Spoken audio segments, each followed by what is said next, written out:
some kind of way he felt comfortable enough with me to tell me that he had attempted suicide like 11 times. And I was like, how does that even happen?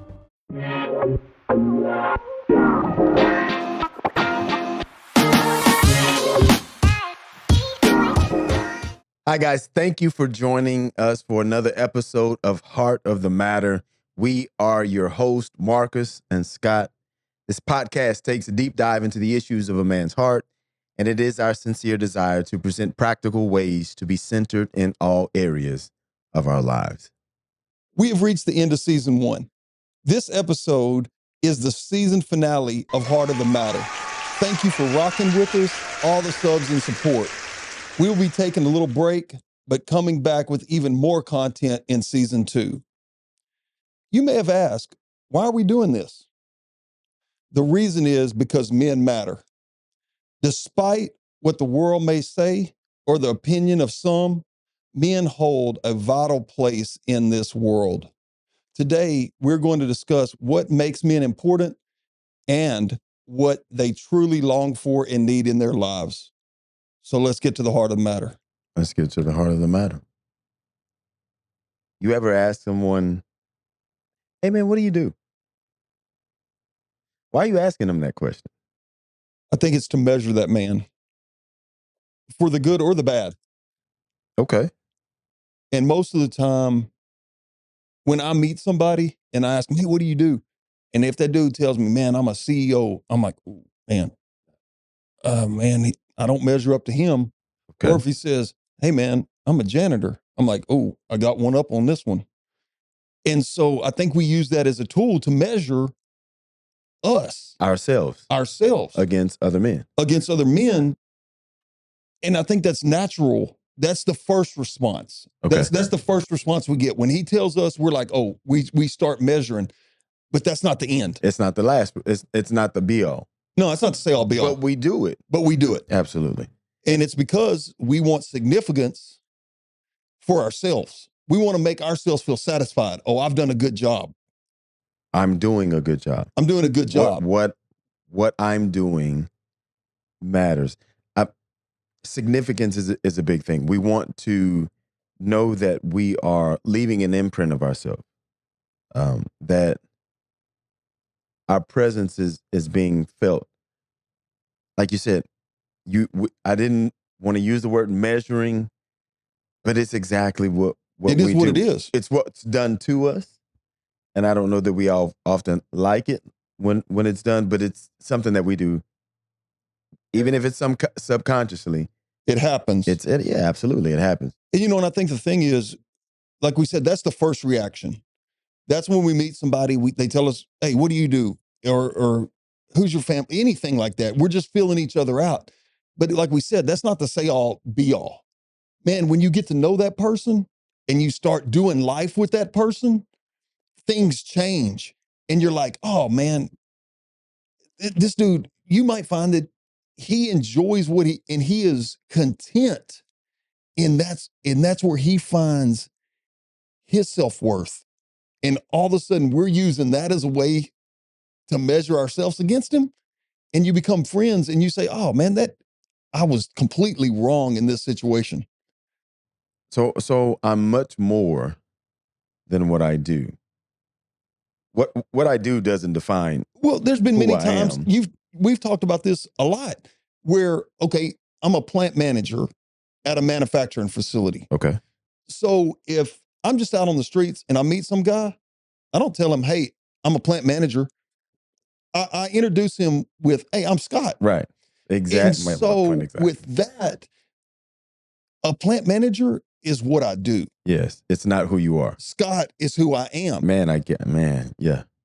And so we do this measuring all the time. It constantly happens. We are constantly measuring ourselves against other people. Right. And other things. Have I really obtained what I think I should have? And I don't think that's the way that we should measure our significance, is by our possessions, our positions. and all of this stuff. But that's the way that society tells us that we should measure one another, Absolutely. by accomplishments and all of this stuff. And it's been ingrained in us so much. That's what our first reactions are, is, Naturally. naturally, I'm going to measure myself up on this guy. But what we should do is get to know that person. Absolutely. So if I'm hearing you correctly, the relationship, uh, getting to know who the person is, if there are someone that I can talk to depend on. I like that you said the plant manager is what I do, but it's not who I am. It says nothing about, or doesn't say much about my character or how people can depend on me. I drive trucks for a living. That doesn't it doesn't stop there. I am a husband, I'm a father, I'm a brother, and from what I hear, I'm one hell of a friend, Absolutely. which I think is way more important than what it is that I do. A title that's assigned to you from a job. Yes. I've found that people know that they can depend on me. If it's for nothing else than just listening. Or a laugh. Well, I think I'm funny. I tend to think so too. We get some good laughs out of it. I think I'm funny. But even that, I'm not a clown. You know what I mean? So, yes, I may say some things that are off color sometimes that I think is funny.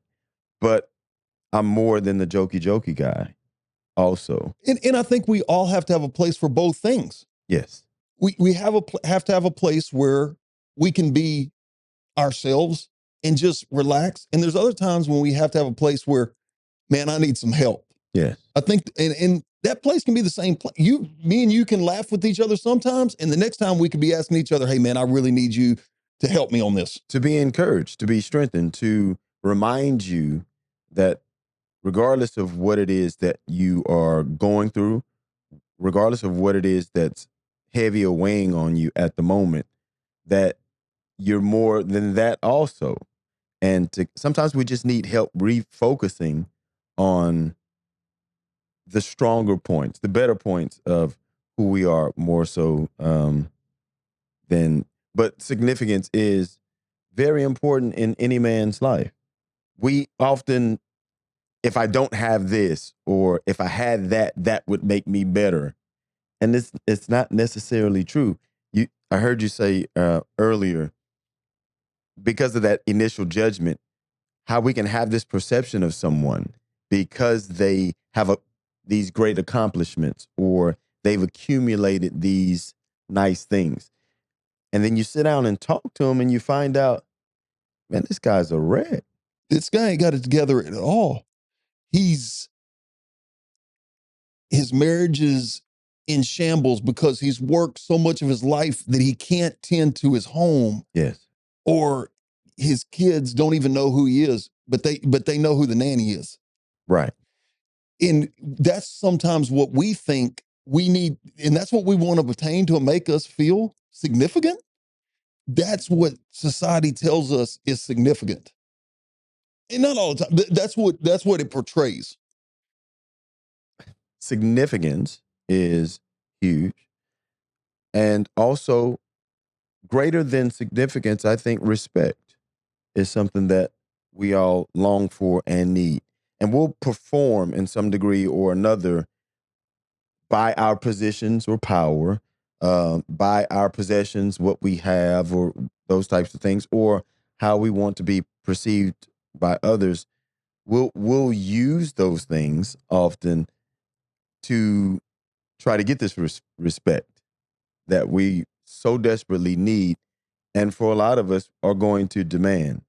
There's been times in my life where I've literally or intentionally not told somebody something because I felt like that respect their respect of me would be dropped if I told them. It would be if I told them about it. It would be diminished. Yes. So we hide the things that we are shameful of, fearful, or places where we've been broken and haven't been healed, we'll hide those things or keep those things away to keep this image, to have that respect from others. We can end up in a really dark place sometimes when we do that, when we don't have the freedom to really express what's really going on. And it's sad, but men unfortunately lead in the statistics of suicide. Some we can find our places trying to find significance and trying to find respect when we feel like those things have decreased or we've been devalued because we've held those things so highly. Then we can find ourselves feeling useless, or what's the point? Why am I even here? And it's like we said, you got a job that's real good. You got a nice paying job. Decent job. You got a decent job. You got a big house. You got all this stuff, and all of a sudden you lose that job. Yes. You feel like that your worth is tied into that job. Yes. Or what I had. Or what I Or what I have. had. Or what I had was tied into that. Yes. And all of a sudden you go into a tailspin, and you get into such a dark place that you feel like the only way out Is to not be here. is to not be here. I've been there. I have too. We've talked about that before. And there are a lot of men, I think, if we're honest, at some point we've been there. And because I'm usually the encourager, I'm usually the high spirit, I'm the interject, I'm the funny guy, I'm the one that makes us laugh. It probably wouldn't be something that someone would think. And this has been some maybe 7 years ago that I found myself in that place. So I would have never even expected myself to be there. But I'm grateful for it because now I can empathize with someone else who's there. Before, I wouldn't have had a place of reference for it. I'd have been like, bro, it can't be that bad. Like, get over it. Life like, life ain't that bad, man. It's a job. It's just or whatever stuff. whatever it is. It's just things. It's, you know what I mean? Mm-hmm. But to have been there myself, now I had a point of reference where I worked for this before I started doing this. I had gone back into warehouse work, and this young man, we just got to talking for whatever reason. I tell you, I always end up being the guy that people can come and talk to and tell the darkest things to. And some kind of way he felt comfortable enough with me to tell me that he had attempted suicide like 11 times. And I was like, how does that even happen? Right? First off, but because I had been in that place not very long before that, again, I could empathize with him. I knew what that felt like. And so I could speak to him not from a place of theory or a condescending place. Mm-hmm. Like, bro, seriously, it can't be that bad. Get over it. And I was able to be a source of encouragement, to remind him that your circumstances are always temporal. They're temporary.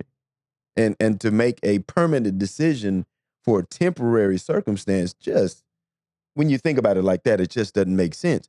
But I remember being in that dark place and thinking, you know what, what's the use? This has to be the only conclusion for it. And I remember when I was young and in that mindset of, man, I really don't want to be here. And not knowing what my worth really was, or if anybody even cared if I was here, what did it matter? I can remember people telling me, man, you just want attention. You're just trying to get attention from people. And it wasn't that I was trying to get attention. I was literally trying to reach out and say, man, I am hurting. I need help. And I don't know where to find it.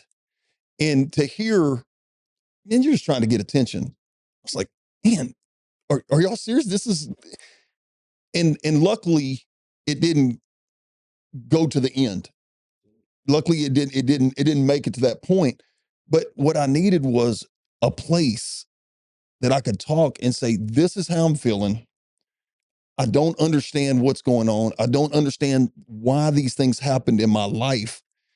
But I didn't get that. And you had the opportunity with a young man to be that guy and say, "Look, man, it's gonna be okay." Even in saying that, right? I'm listening to you and saying, "Oh, you just want attention," as if that's a negative thing. So, what if we change the word and instead of saying attention, we say affirmation? I'm looking to feel like I belong. I'm looking to feel like I'm a part of something that matters, that's bigger than myself, and I don't feel that. I don't have that. So attention, I think, is something that we all need, and we will do different things, To get it. I positive and negative. and going from that, I did many negative things that led to a lot of hardships in my life because I just wanted to feel loved. Yeah. I wanted that. And I'm not saying my family didn't love me, none of that, but there had so much that had transpired in my life at that time that I felt like I was worthless.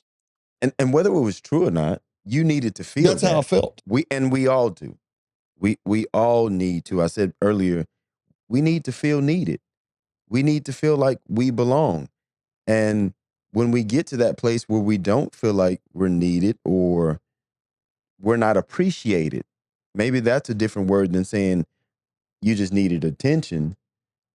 You needed to know that you're being appreciated, that your life matters.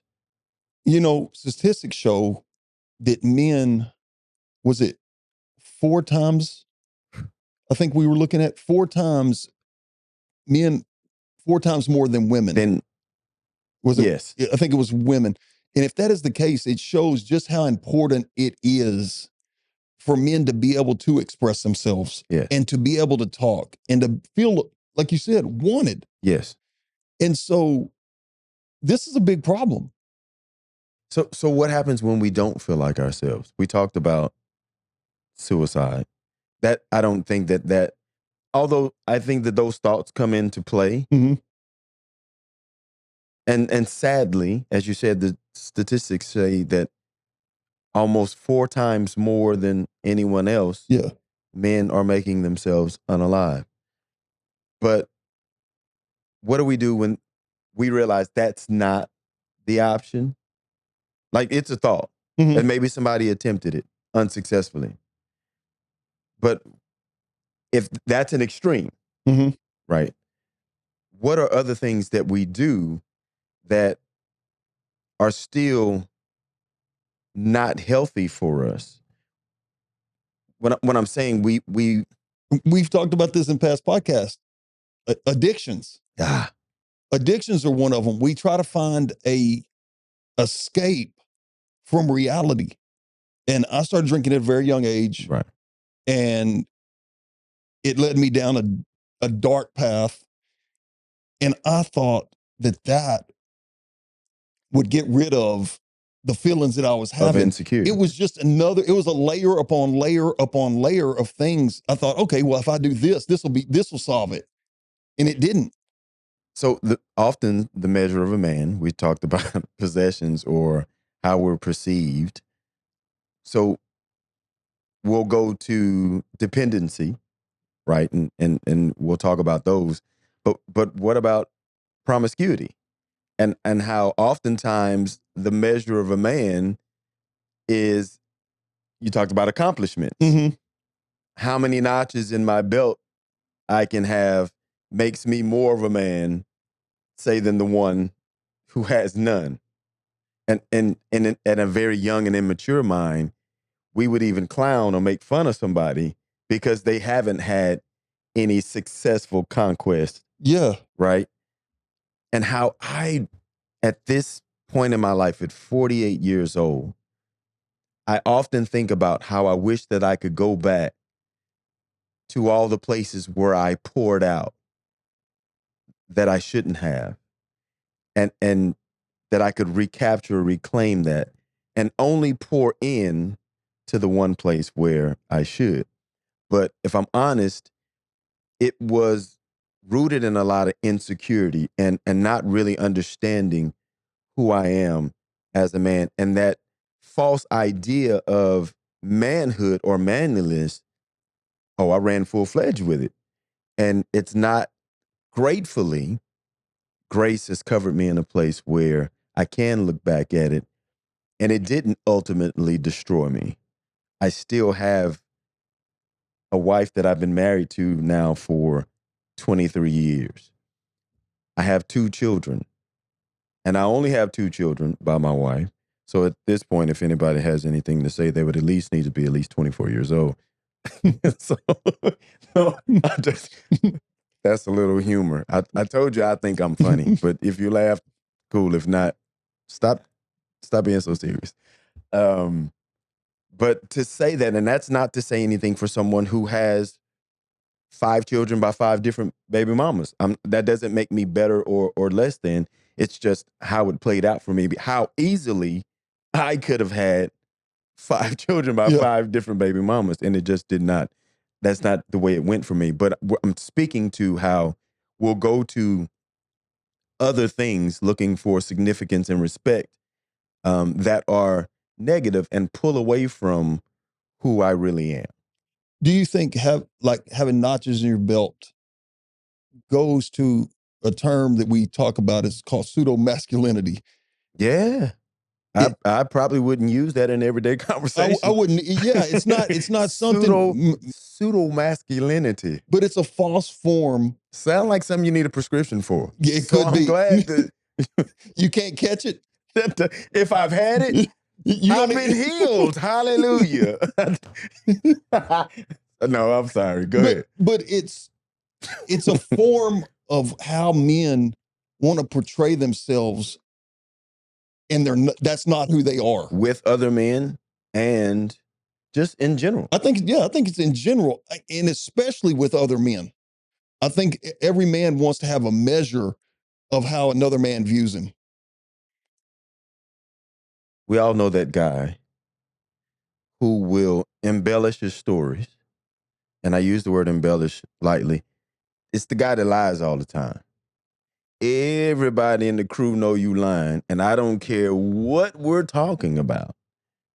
From A to Z. And they always have a story to put in on that's going to one-up you. All the time. I know that guy.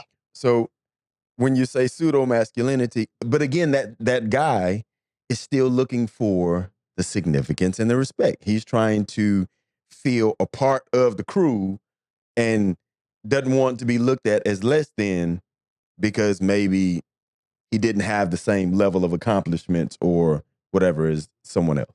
And it's a hard place to be in because I've been that guy. Wow. Okay. I've been the guy that was pseudo masculine. I always thought that I had to use aggression. Man, I didn't think about it like that.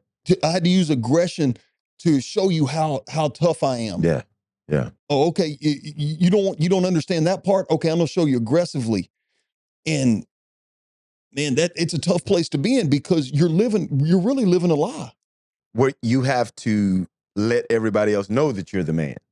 All the time. And I learned that a real man really never has to open his mouth and say, I'm a man.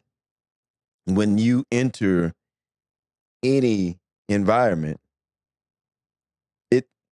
it's known automatically. You know, I've heard in some circles that I was in, you don't have to worry about the guy that talks the loudest. The guy you worry about is that one sitting over there quiet.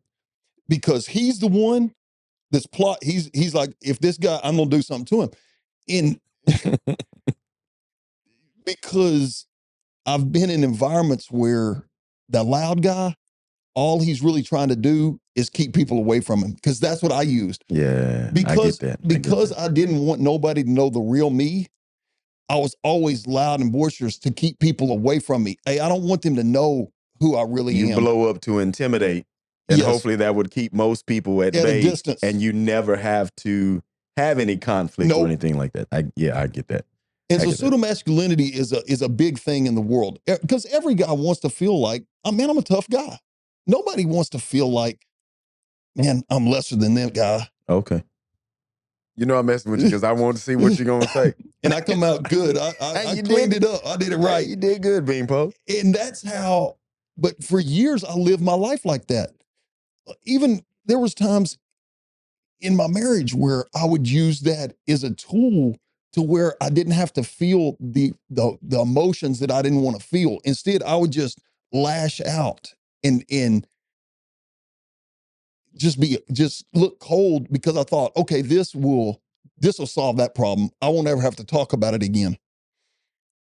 And so, in doing so, you're hiding your feelings. There's, I'm sure we could say it much more articulate than that, but past traumas. What you're doing is you're building walls. And these walls start out at a young age.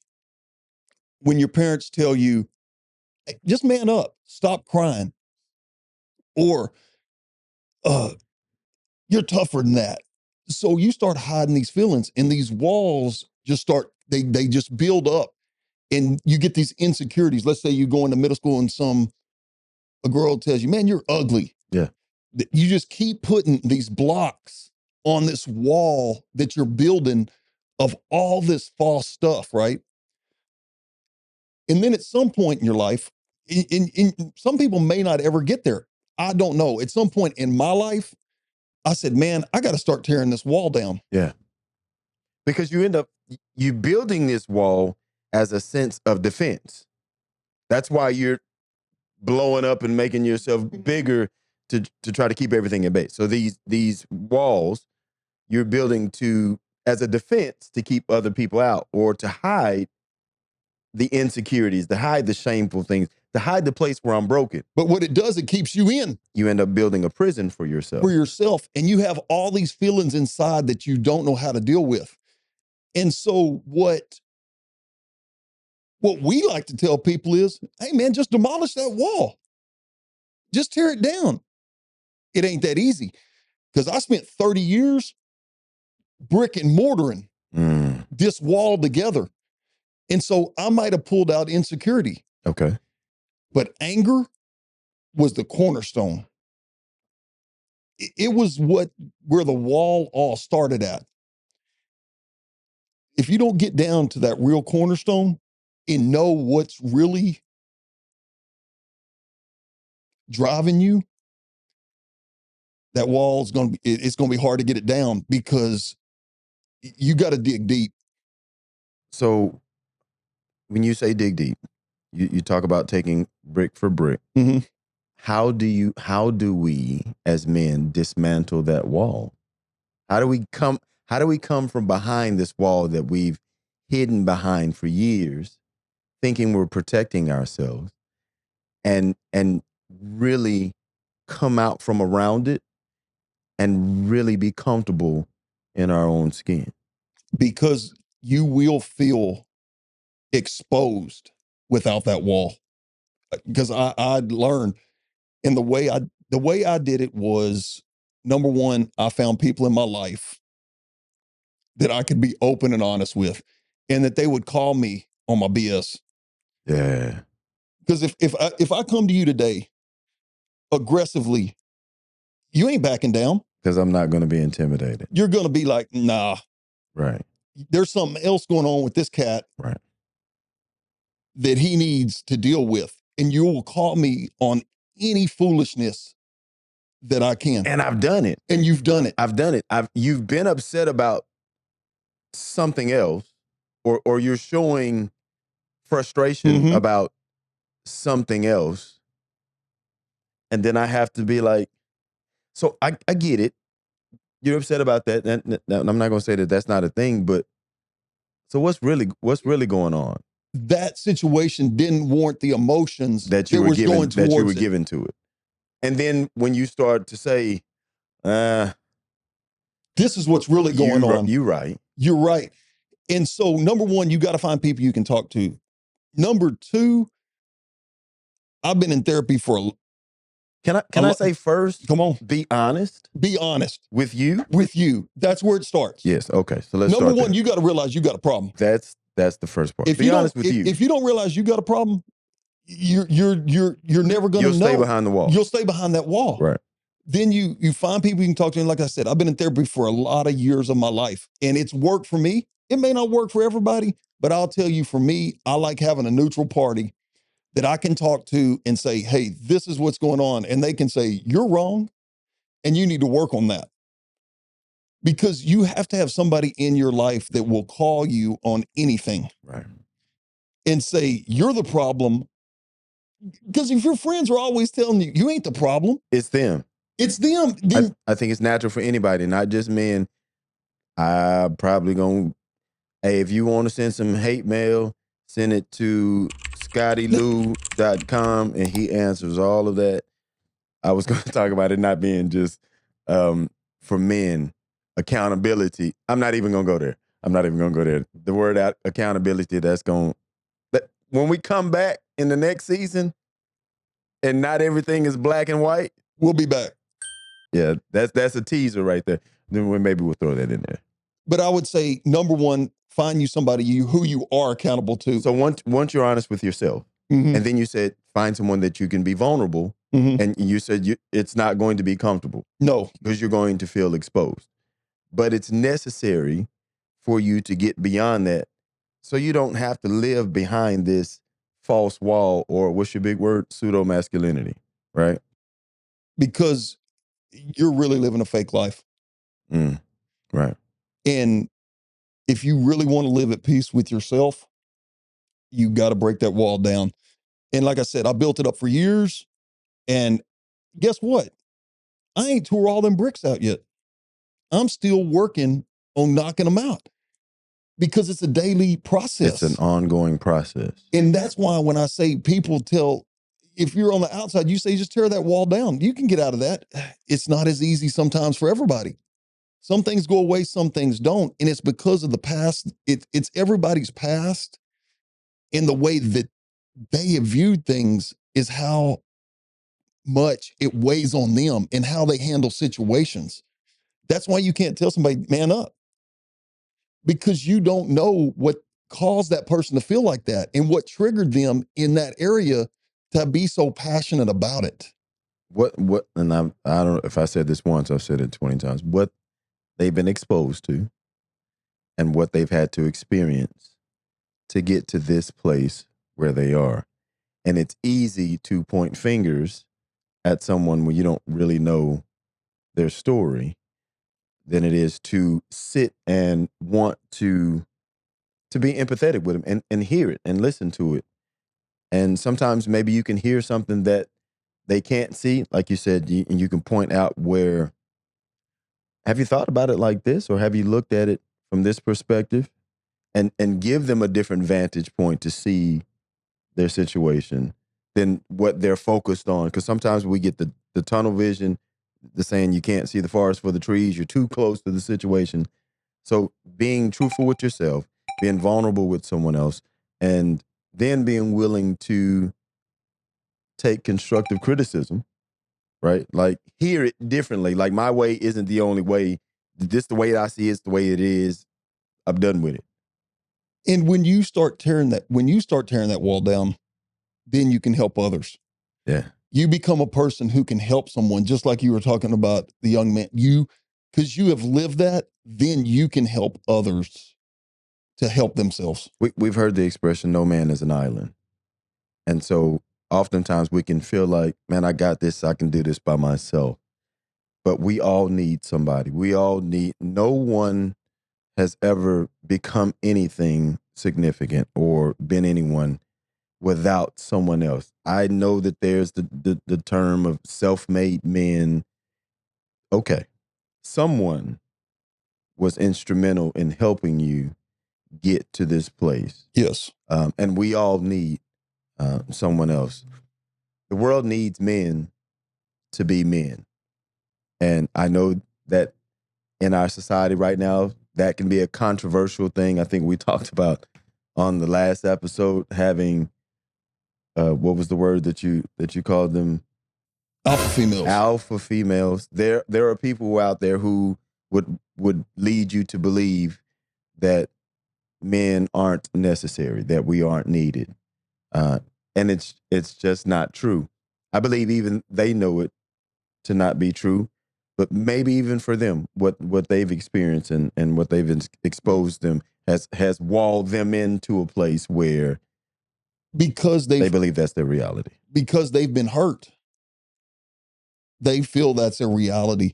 And the sad thing is that there's so many kids right now that grow up that don't have fathers or boys.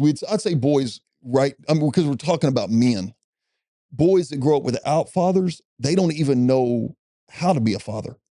They don't have that role model in their life that even shows them how to carry on. And you spoke of the boys, but for the girls also who don't have a father that needs to see an example of what they should look to. Yes. The example that they should have. Correct. Of what a man really looks like. And that's just as important as the boy. Yeah. It's both sides. And we have so many homes nowadays that are. We took down some statistics that talking about men matter. When men are absent from the equation, how it drastically changes the outcomes of these children that we're talking about. So, according to the U.S. Census Bureau, 19.5 million children, which is almost 1 in 4, live without a father in the home. And that is, I think, an overarching larger problem than we often talk about because of the father not being there. 85% of the youth are in prison, and these are coming from homes that don't have a father. And before we even go any further, remember ScottyLou.com takes all of the hate mail. But in no way am I saying that a woman cannot do it on her own. There are so many examples of people who have come from a single mother home that shows that it can be done.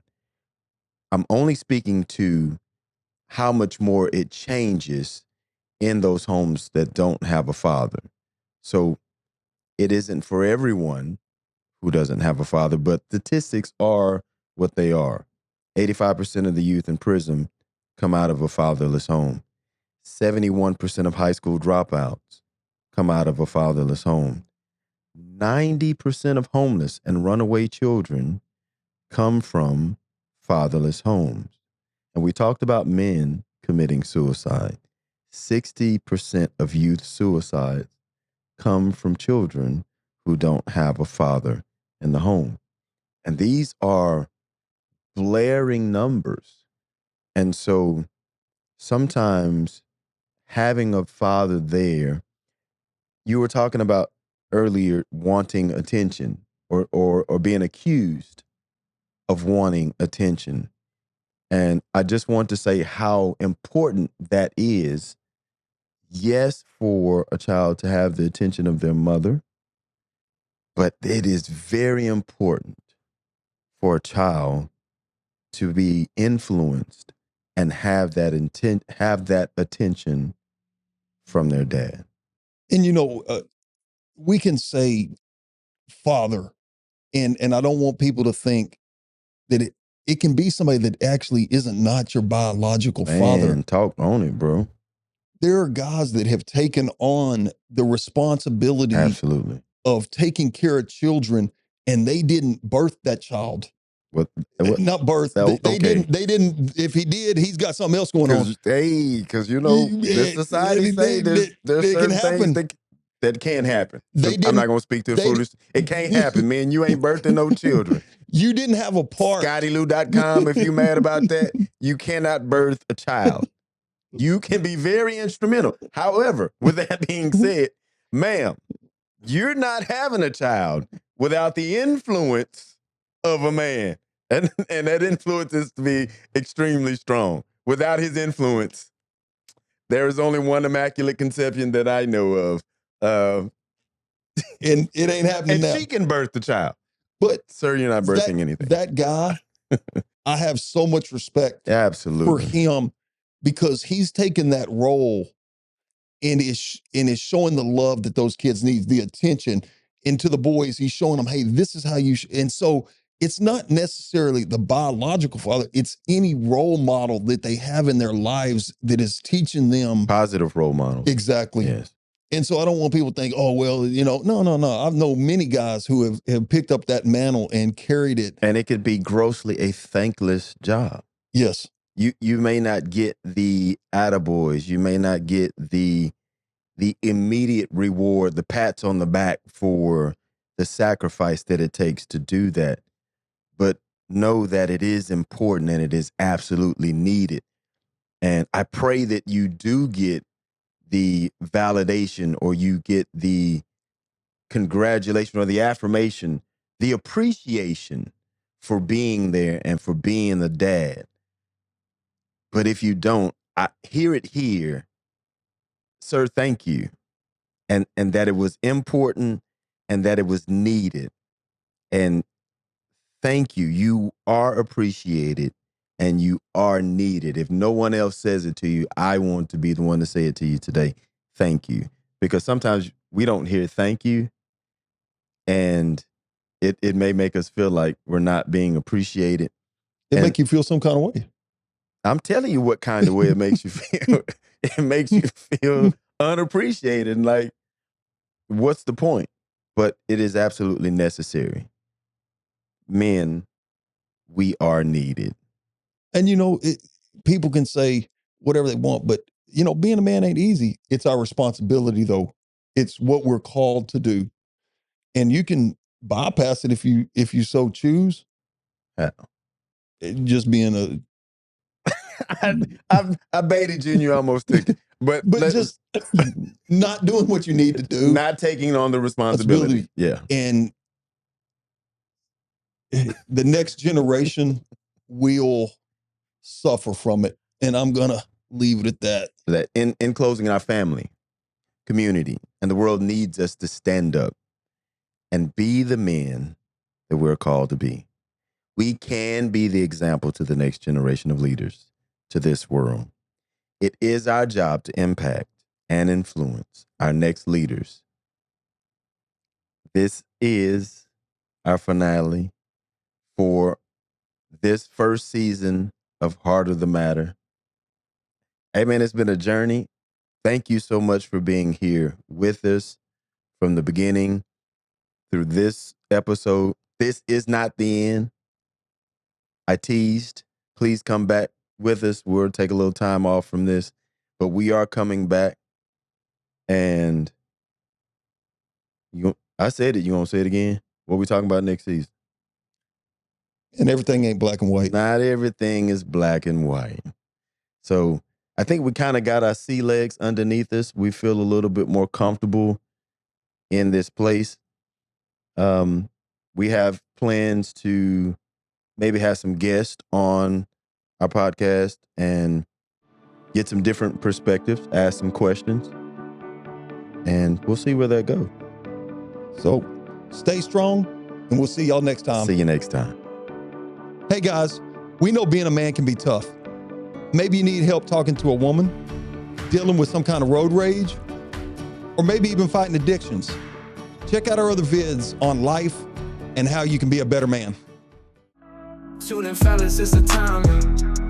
Scott and Marcus on the line. King of rookie, no disguise. Pockets vibes that never die. Heart of the matter, let's discuss. Life and dreams, that's a must.